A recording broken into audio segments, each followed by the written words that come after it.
Je me dis, c'est fou, je suis dans un rêve, qu'est-ce que je fais chez Kundera? C'est waouh!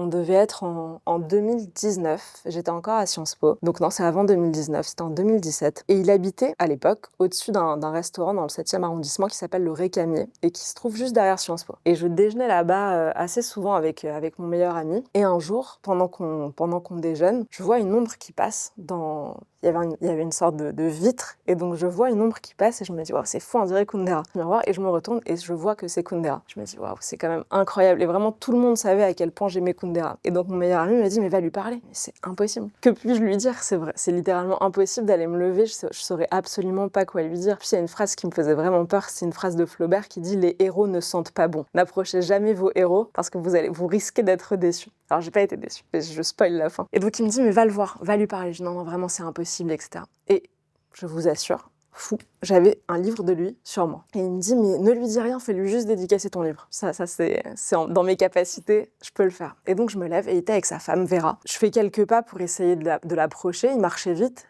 Ils rentrent dans leur immeuble. Je me dis, trop tard, l'aventure s'arrête, je peux pas non plus rentrer dans l'immeuble. Et là, la femme se retourne et elle me voit. Et donc, elle laisse la porte ouverte et elle me dit, oui, pardon, mademoiselle, vous vouliez rentrer, vous êtes de l'immeuble, etc. Je dis, non, madame, pas du tout, en fait, je voulais juste dire 2 mots à votre mari. Et elle me dit, non, mais vous savez, il est très vieux, il entend mal.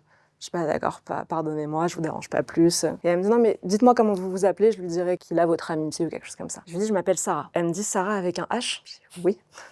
Et elle me dit, d'accord, très bien, venez avec moi. Oh. Bon, trop bien, bingo, j'ai le bon prénom.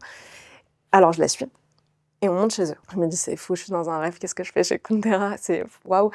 On arrive, et elle lui parle en tchèque, et elle lui dit Milanku, elle l'appelait comme ça, Milanku, et elle lui dit quelque chose en tchèque, et j'entends Sarah. Et alors lui vient me voir, et il me dit, comment vous vous appelez, mademoiselle? Je lui dis, je m'appelle Sarah. Et il dit, Sarah avec un H, lui aussi.